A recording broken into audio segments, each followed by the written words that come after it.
Hello to everybody who is watching this and welcome to Law Organic. I am Rashi and today we will resume the first chapter of resolution of corporate disputes, that is shareholders democracy.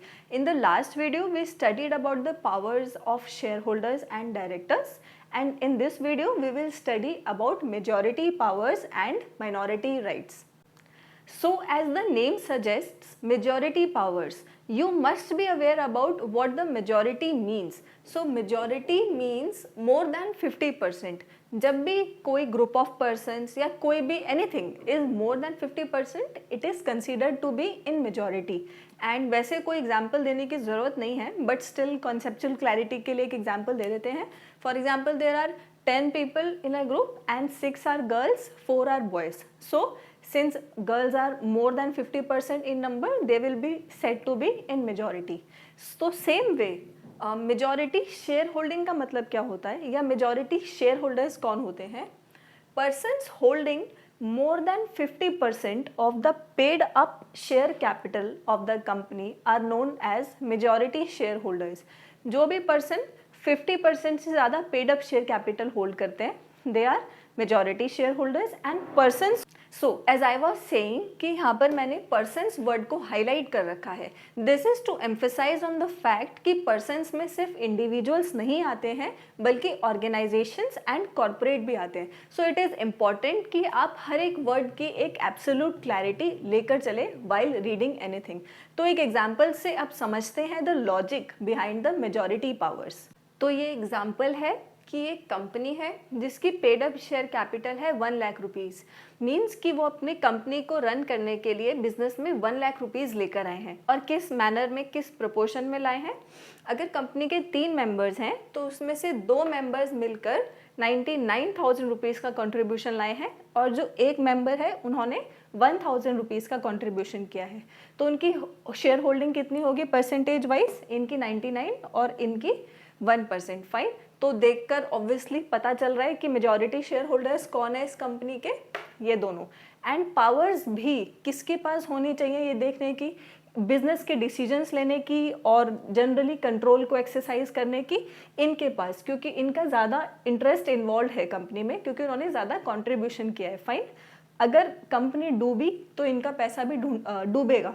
तो इसलिए company law ये मानता है और यही हमें भी लगता है कि जिनका ज़्यादा इंटरेस्ट इन्वॉल्व है उन्हीं को ज़्यादा कंसर्न होता है कि कंपनी अच्छे से चले. And that is why the cardinal principle of company law states the cardinal principle of company law states that prima facie majority of members are entitled to exercise the powers of the company and to control its affairs. तो एक जो majority होती है company की, उनके पास ही powers होता है mainly कि अगर कोई डिसीजन है तो वो उन्हीं की सहमति से होगा, ना कि माइनॉरिटी के. तो अगर कॉन्फ्लिक्ट होता है तो कौन प्रिवेल करेगा? किसका डिसीजन? मेजॉरिटी का डिसीजन, राइट. और प्राइमा फेसाई का मतलब क्या होता है कि आपको फर्स्ट इंस्टेंस में देखकर, पहली नज़र में देखकर क्या लगता है कंपनी के बारे में या किसी भी बात के बारे में, तो दैट इज़ प्राइमा फेसाई. तो ये एक बेसिक एग्जाम्पल था जो हमने लिया था समझने के लिए मेजॉरिटी और माइनॉरिटी का कॉन्सेप्ट. अब थोड़ा सा एग्जाम्पल को चेंज करते हैं और अगर जो मेजॉरिटी है उसकी शेयर होल्डिंग अगर 99% नहीं है और उन्होंने कंट्रीब्यूट किया है 51,000 रुपीज़ का, उन्होंने कंट्रीब्यूशन किया है, तो उनका होल्डिंग, शेयर होल्डिंग भी कितनी हो जाएगी? 51%. एंड अकॉर्डिंगली इन्होंने कितना कंट्रीब्यूट किया है? 49,000.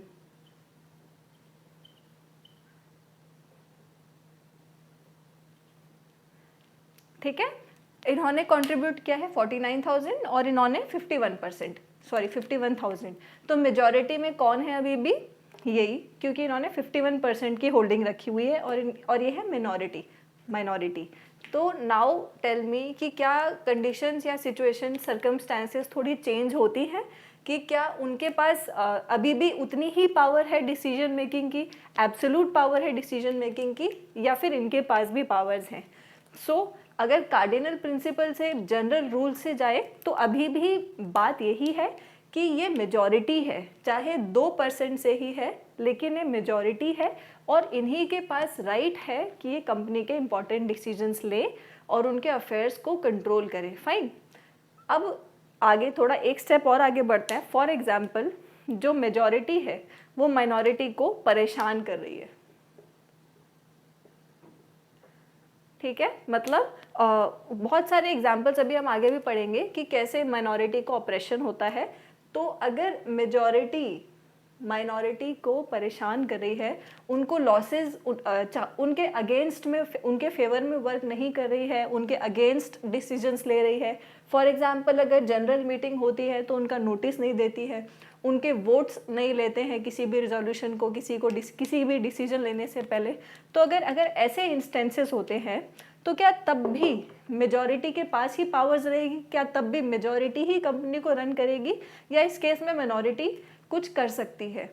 मतलब ऑफ कोर्स मेरी बातों से लग ही रहा होगा कि जो मेजॉरिटी के पास पावर्स हैं ये एब्सोल्यूट नहीं है, ये जनरल रूल है और हर एक रूल का एक्सेप्शन होता है। एंड ऐसे ही मेजॉरिटी पावर्स हैं लेकिन माइनॉरिटी राइट्स भी हैं। फाइन, सो अभी हमने ग्लिम्स देखा कि जो मेजॉरिटी की पावर्स हैं वो एब्सोल्यूट नहीं है एंड माइनॉरिटी के पास भी कुछ पावर्स होती हैं। फाइन, सो लेकिन उससे पहले अभी थोड़ा सा मेजॉरिटी पावर्स को ही समझते हैं और उससे रिलेटेड एक बहुत इंपॉर्टेंट प्रिंसिपल को, that is principal of non interference, जो कि आया था किस केस में? फॉस वर्सेस हार्बॉटल केस में। ये इस चैप्टर का सबसे इंपॉर्टेंट केस है, सो इसलिए इसे हमेशा अच्छे से गांठ बांध के याद रखना है। So principal of non interference क्या कहता है कि इन जनरल जो माइनॉरिटी है वो कभी भी मेजॉरिटी के काम में इंटरफेयर नहीं करेगी, डिसीजन मेकिंग में इंटरफेयर नहीं करेगी, वो राइट मेजॉरिटी का है। क्योंकि अगर मान लो कब ऐसे बहुत सारे सर्कमस्टेंसेस आ सकते हैं कि जब माइनॉरिटी मेजॉरिटी के डिसीजन से खुश ना हो, या फिर एक किसी माइनॉरिटी शेयर होल्डर को उससे प्रॉब्लम हो रही हो या फिर वो उसके फेवर में ना हो, लेकिन खाली एक माइनॉरिटी शेयर होल्डर के इंटरेस्ट के लिए पूरी कंपनी और सारे मेजॉरिटी शेयर होल्डर्स के इंटरेस्ट को जेओपार्डाइज नहीं किया जा सकता। इसलिए ही ये रूल बना है ताकि मेजॉरिटी के काम में माइनॉरिटी अननेसेसरी इंटरफेयर ना करे। फाइन, तो इस केस के फैक्ट्स क्या थे? In this case an action was brought by two minority shareholders against the directors of the company that they are not acting in the favor of the company and their acts are detrimental to the interests of the company, कि जो उनकी हरकतें हैं, जो वो काम कर रहे हैं, उससे कंपनी को नुकसान हो रहा है। तो वो कंपनी को बचाने के लिए दो माइनॉरिटी शेयर होल्डर्स एक सूट लाए एंड इस केस में कोर्ट ने क्या ऑब्जर्वेशंस दी? Let's see that. सो जो पहला ऑब्जर्वेशन था जो कोर्ट ने इस केस में दिया, it was that the proper plaintiff in respect of a wrong done against the company is the company itself. उन्होंने माइनॉरिटी शेयर होल्डर्स को कहा कि आप प्रॉपर पार्टी ही नहीं है और आपके पास राइट नहीं है सूट फाइल करने का कंपनी के बिहाफ पे। रॉन्ग अगर कंपनी के साथ हुआ है then the company itself should file the suit and the company itself is a proper party. क्योंकि वो सेपरेट लीगल एंटिटी है तो वो अपने नाम पर सूट फाइल कर सकती है।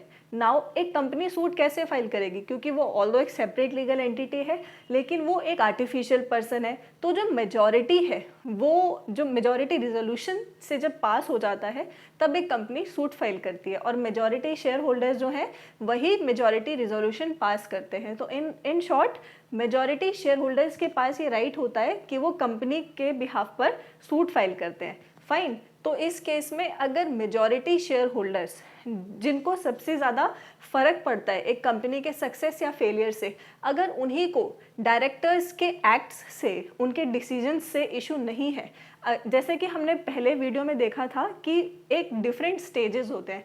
फर्स्ट स्टेज पर डायरेक्टर किसी चीज़ को अप्रूव करते हैं एंड सेकंड स्टेज पर शेयर होल्डर्स, ठीक है। तो अगर डायरेक्टर ने कोई डिसीजन दिया और उसको अप्रूव कर दिया मेजॉरिटी शेयर होल्डर्स ने मेजॉरिटी रिजोल्यूशन से, सो माइनॉरिटी इन जनरल, क्योंकि ये प्रिंसिपल ऑफ नॉन इंटरफेरेंस है तो इसलिए उन्होंने कहा कि अगर मेजॉरिटी रेटिफाई करती जा रही है तो आप क्यों कर रहे हैं? क्योंकि कंपनी अल्टीमेटली शेयर होल्डर्स की है, मेजॉरिटी शेयर होल्डर्स की। तो कंपनी को अगर लाना होगा तो उसके मेजॉरिटी शेयर होल्डर्स ही लाएंगे। You are not the proper party. ये था first observation. And second observation थी कि if simple majority passes it then no single member can bring an action. ये अगेन फिर से वही बात है कि अगर मेजॉरिटी, सिंपल मेजॉरिटी ने भी पास कर दिया है किसी रिजोल्यूशन को, तो आप उसे चैलेंज नहीं कर सकते हैं, क्योंकि जो मेजॉरिटी का डिसीजन है वही कंपनी का डिसीजन भी माना जाता है, इवन दो वो आपको गलत लग रहा हो या अपने खुद के इंटरेस्ट में नहीं लग रहा हो। ठीक है, तो ये दो ऑब्जर्वेशन थे एंड हेल्ड भी इस केस पे यही हुआ था that no action can be brought by a member against the director for any wrong, company is the proper person.